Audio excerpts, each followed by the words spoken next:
I had the privilege today of spending time visiting with teachers and faculty and staff here at the Schenck School.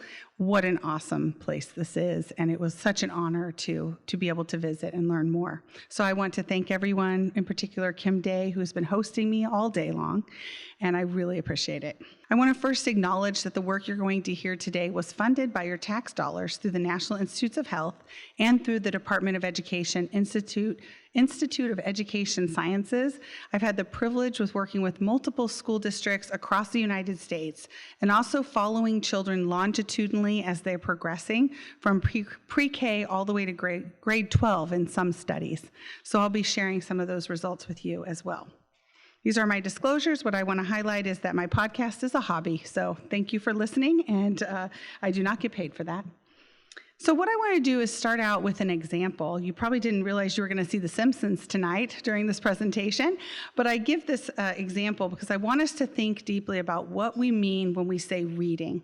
So in this example, Bart is always in trouble. So one of his punishments is to go after school to read to his grandfather. His grandfather has cataracts, so he's not reading the printed word, but he's listening to what Bart is reading. Sometimes he chuckles along. The catch here is that Bart's learning how to decode German. So Bart doesn't really know exactly what the words are saying either, but he can read the words on the page, but he doesn't really get it. But grandfather does. So who do you think is reading in this example? Is it Bart, who's actually turning printed words into something spoken? Or is it grandfather, who's able to understand the language created by print? What do you think?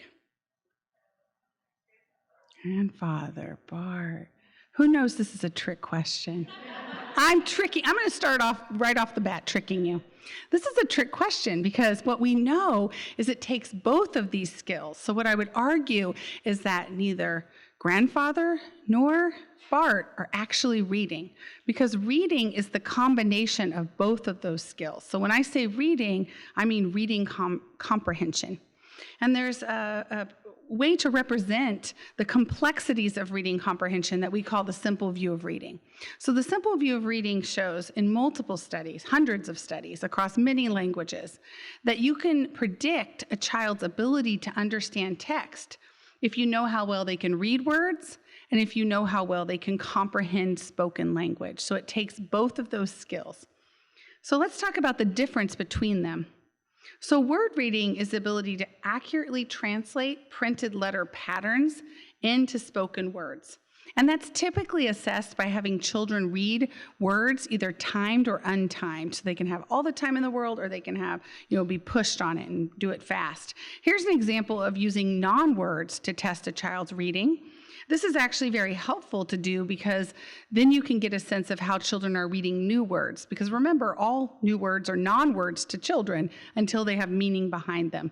And so you can get a sense of it. I can venture to guess that this is probably pretty easy for you to read, even if you've never given the assessment that's from the Woodcock Reading Mastery Word Attack Test. And that's because you have years of experience connecting letters and sound patterns. Now, listening comprehension, on the other hand, is the ability to understand spoken language. And let me give you an example. Not only did I trick you, but I'm going to test your comprehension as well.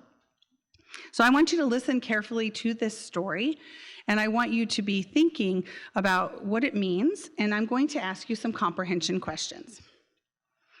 Sally first let loose a team of gophers. The plan backfired when a dog chased them away. She then threw a party, but the guests failed to bring their motorcycles. Furthermore, her stereo system was not loud enough.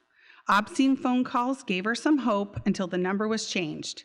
It was the installation of the blinking neon lights across the street that finally did the trick.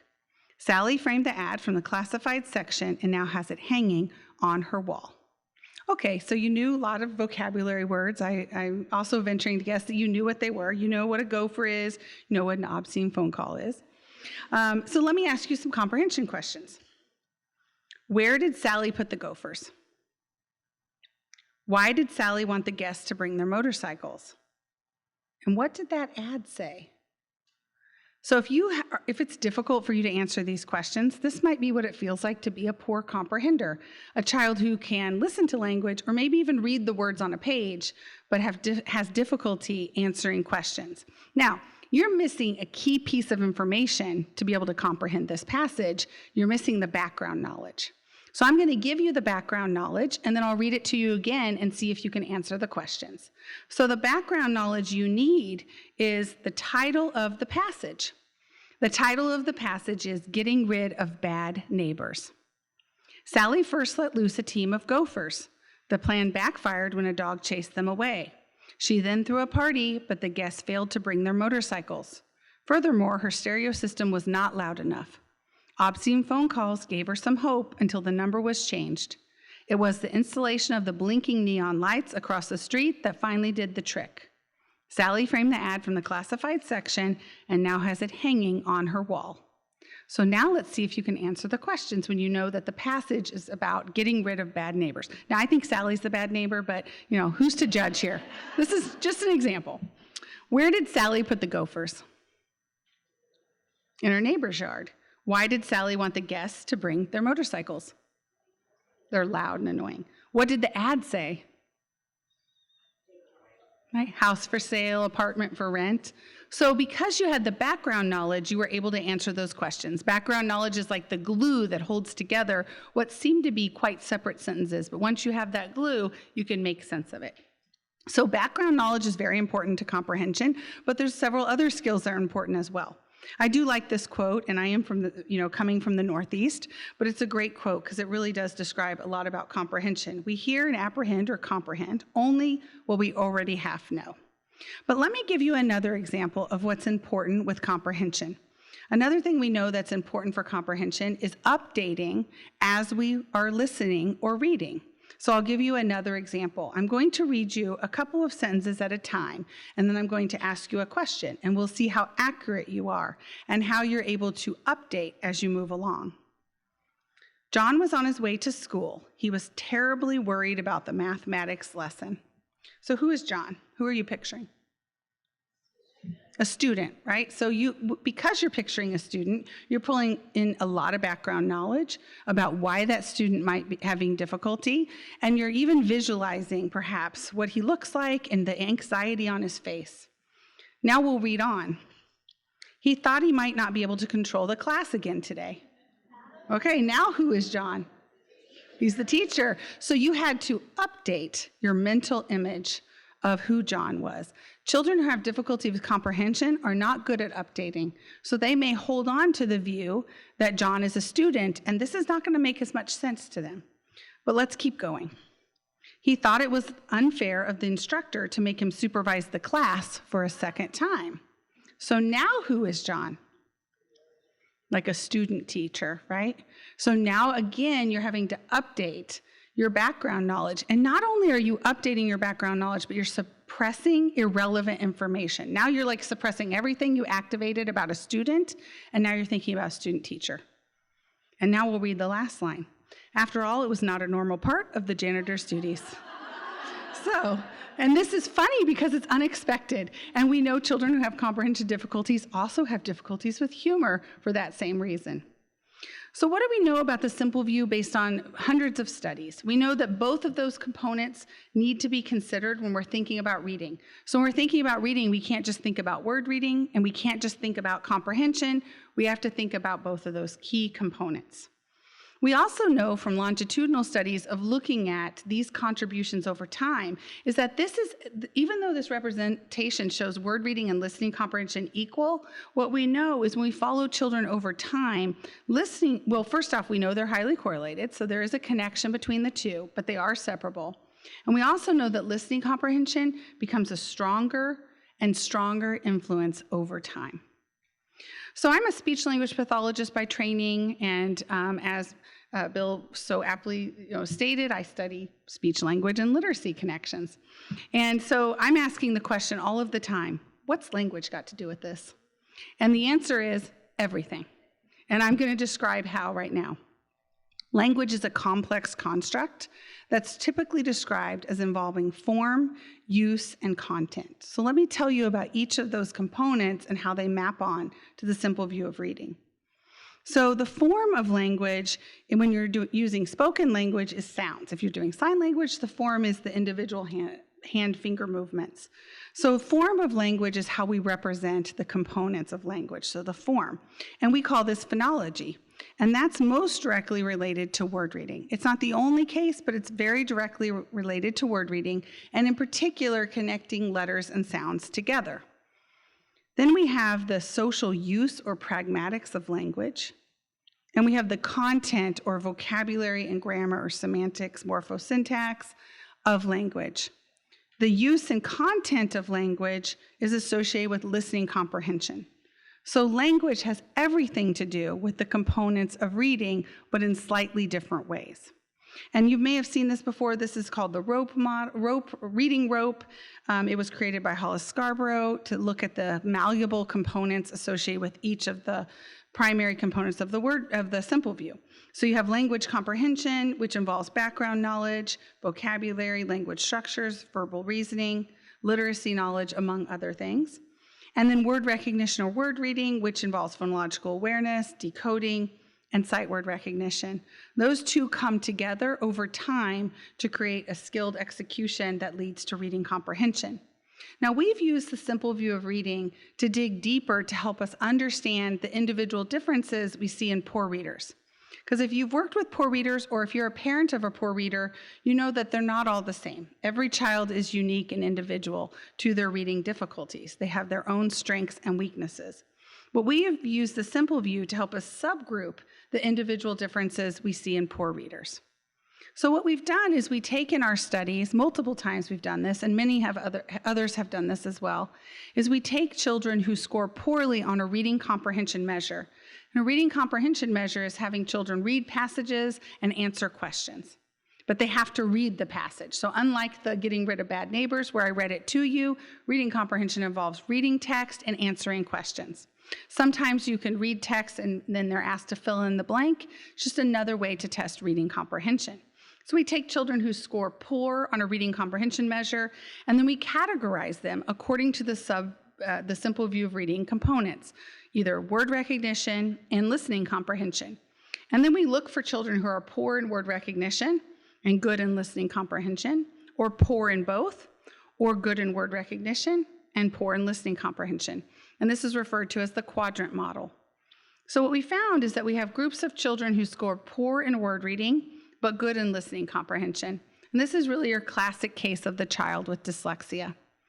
So what do we know about dyslexia? Well, oftentimes it's referred to as a medical diagnosis. We know that's not true, and multiple grassroots organizations and state laws in 49 states now have really moved towards being able to say dyslexia in public schools and have really highlighted the fact that it's not a medical diagnosis. But that actually comes from the fact that it first was studied by the medical field.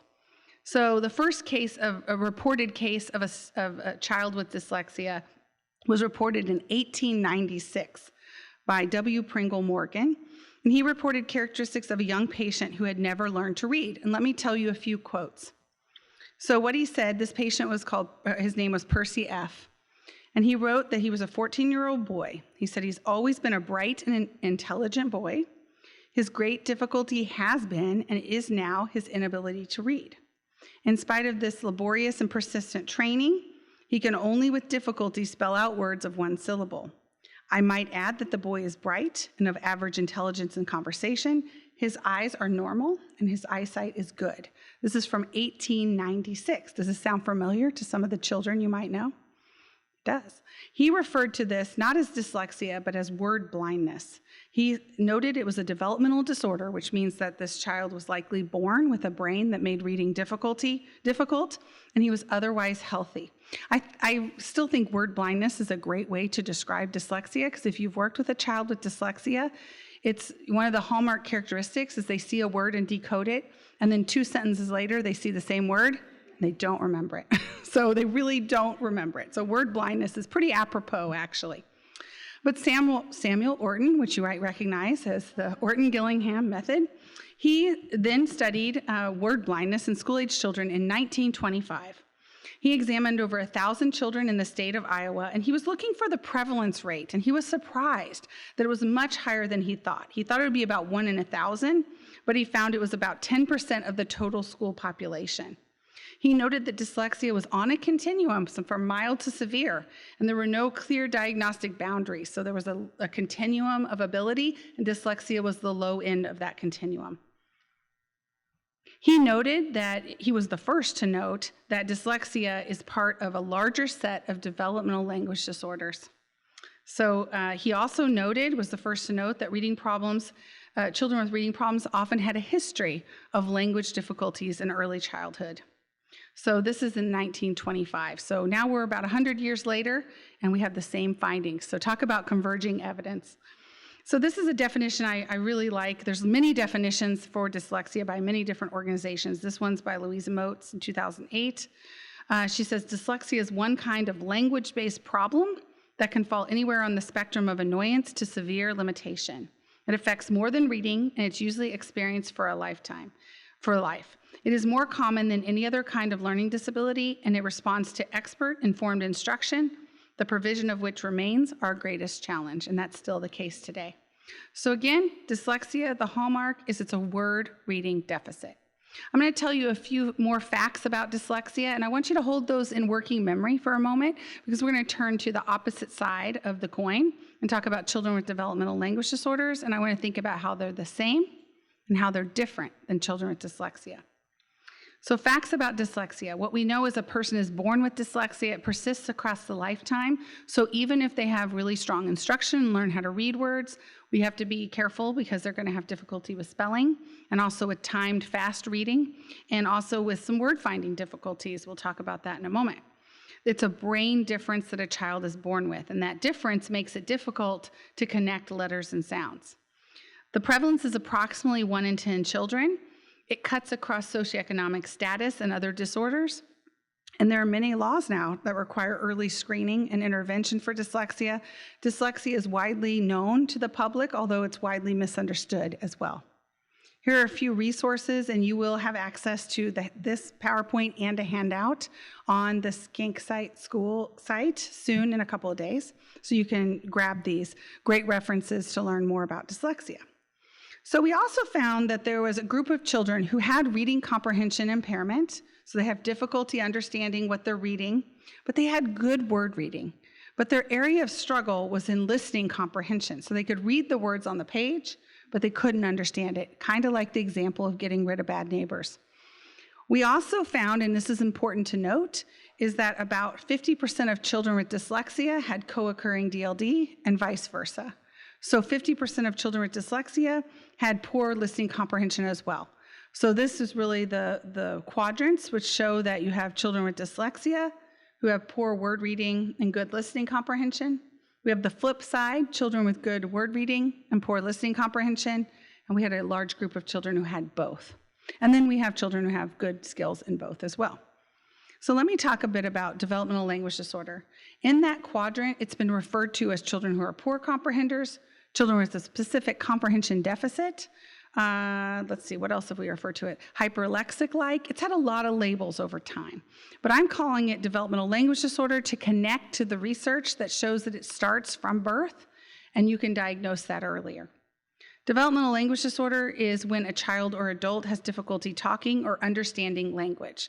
Now, we just talked about the facts about dyslexia. Now let's look at the facts for developmental language disorder. Let's do a compare and contrast. So a person is born with DLD, or developmental language disorder, and it persists across the lifetime. It's a brain difference that makes it difficult for children to learn new words and remember them, and also learn grammar and use it. It's approximately 1 in 10 children. It cuts across socioeconomic status and other disorders. So you can see there's a lot of similarities with dyslexia, but the main difference is what the weakness is. For children with dyslexia, the weakness is in connecting letters and sounds to read words. And with children with developmental language disorder, the primary area of weakness is in learning words and remembering them and learning grammar and using it. So there's a website, Raising Awareness for Developmental Language Disorder. It's akin to the website International Dyslexia Association. It's an international organization that has lots of information about developmental language disorder and is building awareness. Because unlike dyslexia, there's not a lot of public awareness about DLD, but we're working to change that. And keep in mind, if you know a child with dyslexia, there's a 50% chance that they also have developmental language disorder. So developmental language disorder has been found in every language studied. So the fact sheets are translated in over 20 languages, and we're adding more languages every day. Let's talk about some of the myths around developmental language disorder. One myth is that people with developmental language disorder mispronounce speech sounds. But actually, it's not about how they're producing speech sounds. It's about how they're using and understanding language in terms of vocabulary and grammar. Children who have speech sound disorder, they have difficulty with speech sounds. People with DLD don't speak proper English. Well, first off, there's no such thing as proper English. We're all just speaking dialects. And so what we know, though, is it's really just about them having difficulty learning the language, vocabulary, and structures from the ambient language that they're hearing. Another myth is that people with DLD are not smart. And this is really a tricky one because we know that DLD is not related to intelligence. However, it depends on how you measure intelligence. So if you measure intelligence with a full-scale IQ, they will look like they have an intellectual disability or suppressed intellect. That's because a full-scale IQ is both verbal intelligence and nonverbal intelligence. And because verbal intelligence is their area of deficit, that would be like trying to quantify intelligence by having a child with dyslexia read from the test.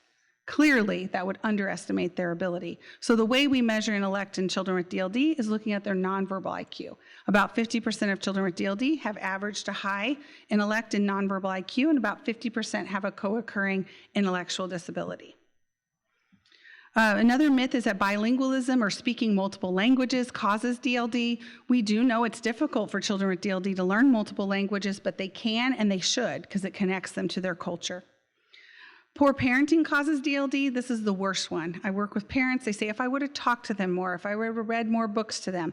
It's not the case. This child is born with a brain that makes it difficult to process language. And even though the environment is helpful, it's not going to cure DLD. So it's not the parent's fault. We have a lot of longitudinal studies that look at the language development in children who have DLD. And I like how it's described by Mabel Rice, who describes it as a train leaving the station late. So they talk late, they develop language late, but when they do start developing language, it follows the same trajectory as they're typically developing peers. So it gives us a target for what we might expect. So they're going to be behind peers, but they do follow the similar trajectory. Why do we say that developmental language disorder is developmental?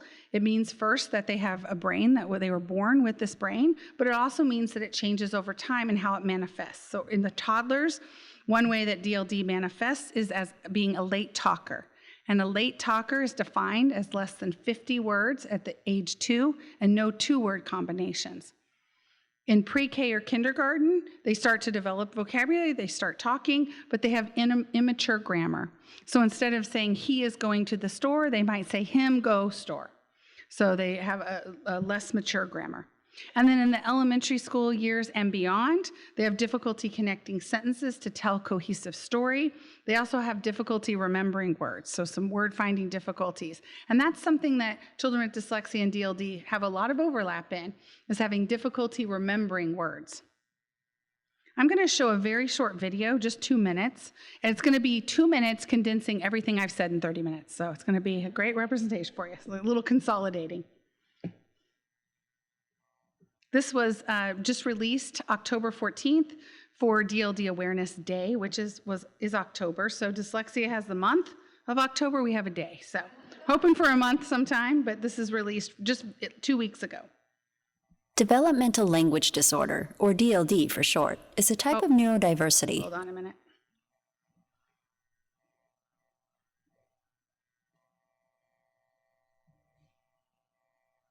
Language disorder, or DLD for short, is a type of neurodiversity like autism, ADHD, and dyslexia. DLD is common. If you know 100 people, the chances are you know 7 people with DLD. DLD occurs in every language and every country across the world. People with DLD find understanding and using language, including words and sentences, particularly challenging. DLD is developmental, which means it starts in childhood, but it doesn't go away.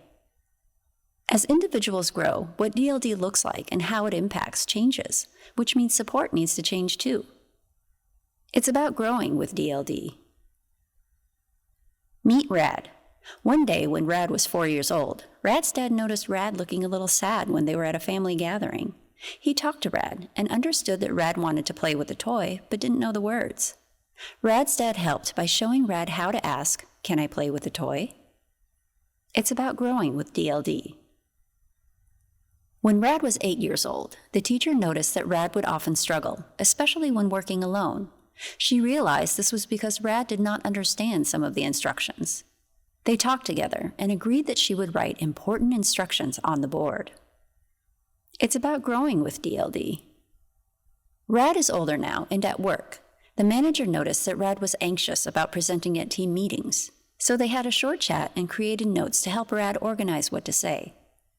It's about growing with DLD. People don't grow out of DLD, but families, teachers, coworkers, and friends can all take simple actions to help children, teenagers, and adults with DLD to grow and be who they want to be.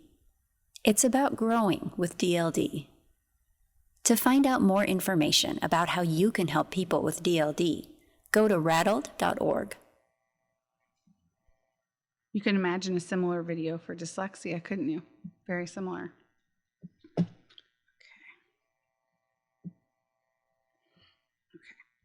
So back to the simple view of reading, what we know is that related to the simple view of reading, if a child has difficulty with word reading, they have dyslexia. If a child has difficulty with listening comprehension, they have DLD. And about 50% of children have an overlap. So they have DLD and they have dyslexia. Now, when we did these models, and many studies that have followed to do these types of models, what we find is we have these subgroups, but they are on a continuum. So I want to show you what the raw data looks like so you can get a sense of it. So this is an example of the quadrant model with students. So each of those dots represents a child. So what you can see is that there's some children who have very clear profiles of having dyslexia or specific comprehension deficit or DLD, and both. But many of them are right on the borderline. So it is on a continuum both ways, and we're making some arbitrary cut points. So one question I often get is dyslexia a language disorder? Well, the answer is yes and no. So back to that language model. So we know that language involves these three components of form, use, and content. So when you say, is dyslexia a language disorder? It is, but it's primarily in the area of phonology or sounds. And the types of word-finding difficulties that we see in children with dyslexia is having difficulty recalling the sounds to be able to produce words. Children who with DLD, on the other hand, also have a language disorder, but it's primarily in the area of content. So when they have word-finding difficulties, it's typically associated with the actual meaning of the words. So they both have difficulties with language, but it's in different areas. So they are both language disorders, but slightly different. And I've written about this, and you can have this as a resource, Understanding Dyslexia in the Context of Developmental Language Disorders, in a paper with further details. So some of the take-home messages before we turn to longitudinal data and early identification. Children with dyslexia have a deficit in word reading. It ranges from mild to severe. Children with DLD have a deficit in language. It ranges from mild to severe. 50% of children with DLD have dyslexia and vice versa. Both children with DLD and dyslexia, they have language disorders, but in different areas of language. And importantly, almost all poor readers have some early speech and language delays because speech and language underpins both of those abilities. So what we've done is we've looked at the simple view of reading across time. And what we do is we measure the skills associated with word reading and the precursors to word reading, like phonological awareness, letter names, and rapid automatic naming. We also measure oral language in preschool children all the way till later elementary. And what we show is a model that looks like this. We show that if you have deficits in preschool oral language, it's very likely you will have later listening comprehension deficits. This is a graphic representing data that we have from pre-K to third grade for children, over 1,000 children. If you have deficits in preschool code-related skills, then later you have a high chance of having word reading problems associated with dyslexia, and both of those impairments will lead to reading comprehension problems. Now, these are not red flags. This is like a crystal ball. There's a very high correlation between having early problems and later problems. Now, this doesn't mean that we can't make improvements in children, and what we do know is early identification and intervention makes a big difference in outcomes long term. So the implications from longitudinal data is that we do have to look at these skills as separable. Even though they're very correlated, they can be separated. That means we have to stimulate both of these abilities. And it's not that we stimulate one then the other, we have to stimulate both of them across time. So what's happening now in practice is that preschool tends to stimulate a lot of oral language in preschool. Then children go to kindergarten to second grade, it's all about word reading. And then third grade, it turns back to language. That would be kind of the ideal setup that might be happening. What we really want to see is a tweak to that, to where you have oral language from pre-K all the way, and you have word reading skills, early word reading in preschool that's age appropriate, and then you see that continuing even into the later grades. It doesn't stop in third grade, but it continues into the later grade reading harder words. So we have to have both of those strands. And we do not see that happening now. Now, I'm going to tell you a bit more about the story around early identification and intervention. And I'm going to start by telling you a very common story I hear from parents. I've heard this story many times, and I'm going to tell a specific version of it. So the story is, I have a friend of mine who called me, and she has a child who's in third grade. And she said, I really want you to help me because my child has 4 different problems. And I'm not sure how to address all of them. I'm not sure what to do. So what she told me is that her child, when he was 2, he was a late talker. He wasn't talking, and so she called early intervention services through the school, and she received some early intervention for her child. She learned some training, and so he was, at that time, received the label of a developmental delay. Then he was dismissed, and he went on to early childhood. In early childhood education, he was dismissed. He made great progress. He went into early childhood at age 3. Around age 4, he was identified as having struggles.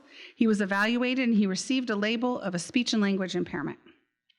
Then he was dismissed before kindergarten. He was making great progress, went to kindergarten. And kindergarten was doing okay, but then in first grade, struggling, had some evaluations, and received the ADHD diagnosis. Then in third grade, he really started to struggle, and next thing you know, he is being identified as having a specific learning disability. This is a common trajectory that you might recognize yourself. So where does DLD, or dyslexia for that matter, where does it fit? Well, what we know is that dyslexia and DLD is the underlying diagnosis that results in all of these labels that are used to qualify for services. So there is a disconnect because this is a developmental disorder that a child has since birth. But what's happening is they're getting on and off support services related to the labels used. And what we want to see is a change in that. And the dyslexia laws are trying to work towards that. So a child would get the label, and then they would receive consistent support that they need over time.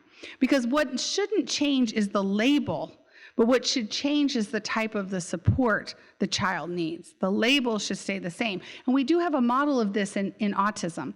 So when children get the autism label, it doesn't change. They have autism, but what changes is the type of support they receive, and we want to see that same thing happening in practice.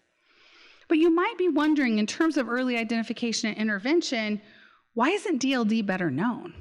You know, if it's the same prevalence as dyslexia, why aren't we talking about it? I think there's a couple reasons for that. One is language is hard to understand. I went over the complexity of language. It's not an easy thing to really get. Language difficulties are also easy to conceal. They're often misunderstood, and what I hear parents saying is recharacterizing the characteristics of DLD as a personality trait. Like, this child is just shy. This child's hesitant. This child's anxious. This child is letting his siblings speak for him. That would be on the good end. On the negative end, this child is not smart. This child's not academically inclined. This child is lazy. And so these are ways we characterize some of the things you see for DLD. unfortunately. Also, late talkers really confuse the matter because, as I mentioned, children with DLD are late talkers, but only 25% of children who are late talkers have DLD. About 75% of late talkers actually do outgrow it. They don't tend to be the language stars, but they do outgrow it. So if you used a late talker as your identification, you're going to way over-identify. So there's a lot of variability in language early on that makes it really tricky. There are some new assessments coming out, so there's hope. Language has often been the domain of speech-language pathologists. So when you think about how many professionals have studied dyslexia, for instance, there's, I think, 25 different definitions of dyslexia across multiple organizations. And really the primary organization that studies DLD is speech-language pathologists. Sometimes some linguists, sometimes cognitive psychologists, but few. But the biggest barrier is that this has been called by many labels. So in research, children with developmental language disorder have been referred to as specific language impairment, primary language impairment, language learning impairment. In terms of the DSM-5, these children are referred to as having a language disorder or a specific learning disability and comprehension. In terms of insurance, in terms of ICD-9 codes and 10 codes, they're referred to as having either expressive language disorder or expressive and receptive language disorder. And I've already gone over the many labels that are used in the school system for these children. But all of this is changing because in 2017, there was a consensus process across the entire world that involved researchers, practitioners, and some parents to decide one label. So in 2017 is when the label of developmental language disorder was decided, and that's when the advocacy really began. So we see this advocacy. These are two papers by Carla McGregor, who started the DLD and Me website. I've been honored to work with her on that. She has an award-winning paper she published last year, How We Fail Children with Developmental Language Disorder, really speaking to speech-language pathologists as a rally call to say we need to do a better job.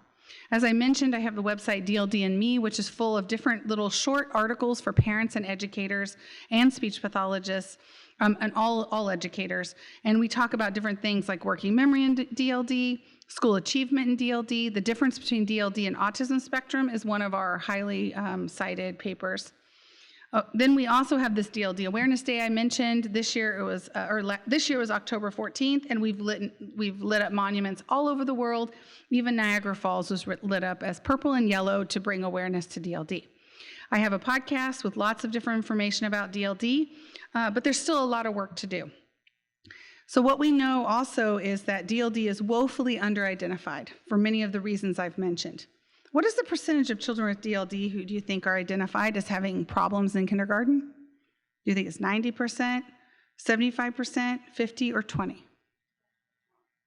Sadly, it's 20%. This was first documented in the mid-90s, and I also replicated it last year. And it's shown many times. So that means only 2 of 10 children who have DLD are identified. So you might think, well, clearly the ones that are identified are the ones that have the most severe language problem, right? Well, sadly, that's not the case either. There are 2 things that predict who gets services who has DLD. Number 1, do they have a co-occurring ADHD? The idea is that they're probably being disruptive in class. They're referred for evaluation, and lo and behold, they have DLD. The second one is, do they have a parent with high resources? So they have a parent with high income or high education that can advocate for them. So this is clearly a social justice issue. When children who are receiving services are receiving so because they happen to have another diagnosis or they happen to come from a family with higher resources.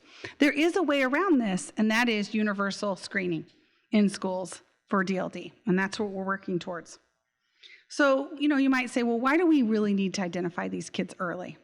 Well, what we know is the long-term impact of having DLD without support results in low self-esteem, a deep-seated shame, inability to negotiate their environment with language. They have reading deficits, which also leads to knowledge deficits, and they have a higher likelihood of juvenile delinquency. A study in the UK has followed children with DLD over time. These children are now in their 30s, but this paper was analyzing data from age 24. It showed children with DLD who had early intervention were less likely to have interaction with the police by age 24. If they hadn't, they were more likely to have interaction with the police system. And we know that there's a high percentage of those in the prison population that have undiagnosed not only dyslexia, but also DLD. But why isn't DLD caught early in the schools, especially now that we have a lot of movement towards early identification for dyslexia?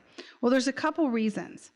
There's a myth that language screenings are time-consuming, but they're actually not that time-consuming, and there's a lot of new screenings coming out that are very reliable. But the biggest problem we see is that oftentimes schools and educators think they're screening for language, but they're just screening for reading. And that is because reading comprehension measures, they say reading comprehension in the early grades is mainly testing word reading. Because the passages are so easy that you have to have them easy so children can read them, and so you're not getting at comprehension. So the simple view is not so simple, because what we find is that over time, as I mentioned, it's language comprehension that starts to play out more. But in the beginning, reading comprehension is really about word reading. Later on, it changes to listening comprehension. Let me just give you an example of this. So the Woodcock Reading Mastery Passage Comprehension asks children, it's a test of comprehension for reading. It asks children to read the words and fill in the blank. So here's an example of one of the first items. The boy has a cap on his blank. There's a picture of a boy walking with a cap on his head. What we show in our data is that if a child can read these words, the language is so easy and it has picture support, they can make a good guess. So children with DLD actually do pretty well on these assessments because they're not hard enough. But if you do a harder language assessment in oral language, you can reveal who they are. But right now, with current word reading and comprehension assessments, we aren't able to find them. But later on, they do come out, because later on, the passages get harder. So the language gets harder. There's more words to read, there's more vocabulary, there's more complex grammar like this one, and there's no picture support. So what we find right now is that we're identifying children who have dyslexia, and if they have a comprehensive evaluation, we can usually reveal their co-occurring DLD, but we're missing children who have developmental language disorder only. Now, in educational research, there's children who are referred to as late identified poor readers or late emerging poor readers who hit what we call the fourth grade slump. This has been documented for decades. The idea is that the language gets hard or the word reading gets hard, and then these children start to struggle, but they never struggled before. But what we show in our longitudinal data is that late emerging poor readers are actually late identified. So when we look at children who, like in 5th grade, 4th grade, and 5th grade who are late emerging poor readers, when we look at their longitudinal data, and we've done some studies looking at childcare data, we can find that they had language problems as early as 15 months. So they've always had a language problem, but it wasn't revealed until the text was more difficult. What we can do then to early intervene is do better screening, and we can give them early oral language instruction. So right now, we're spending a lot of time focusing on one side of the simple view, and that's fantastic. It's great. We have to focus on word reading, but we also have to attend to the other side of the simple view if we really want to make a difference in reading comprehension scores. I've written a policy paper with my colleague. We called it, "If you don't look, you won't see." That's because we're not looking for these children now, so we won't see them. I've also written about early identification and the importance, and we have a paper called Dyslexia. An ounce of prevention is worth a pound of diagnosis. So the more we can give early intervention, the better, although intervention anytime is good.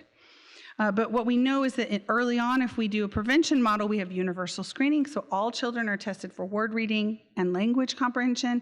They're provided really good classroom instruction, and then we monitor their progress over time. And if we do this, there's fewer negative consequences, less early reading failure, and it's just frankly more cost effective. There was just a recent paper published today that I saw that really quantified how cost effective it is for our economy to identify these children early. And that's been shown before, but there was an updated version. If we wait later, then we just have more failure over time and more negative consequences. And so the problem is that a lot of times we think we can't measure reading early because this is the problem. Kids can't read. This is my son. I love this shirt. It's very funny. But what we know from longitudinal data is we can look at the precursors to reading, right? So we can look at precursors to language comprehension. We can look at precursors to word reading, like we can look at vocabulary development, oral language grammar. We can look at phonological awareness, letter identification, those early skills that predict who's going to have difficulty.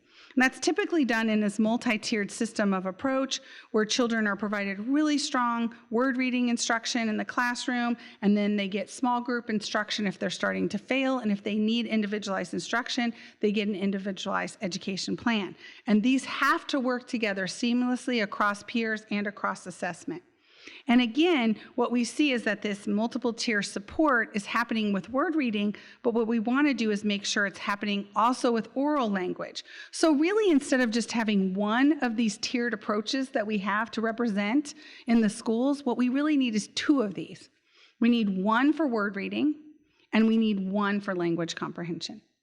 And that's what we've been doing in our research. So we have hashtag goals, and we really want to see identification in both word reading, dyslexia. We want evidence-based instruction. We want it to be developmentally appropriate across time. And we've really been thinking about building in an understanding of neurodiversity and thinking about the whole child, something that Schenck School does such a beautiful job of.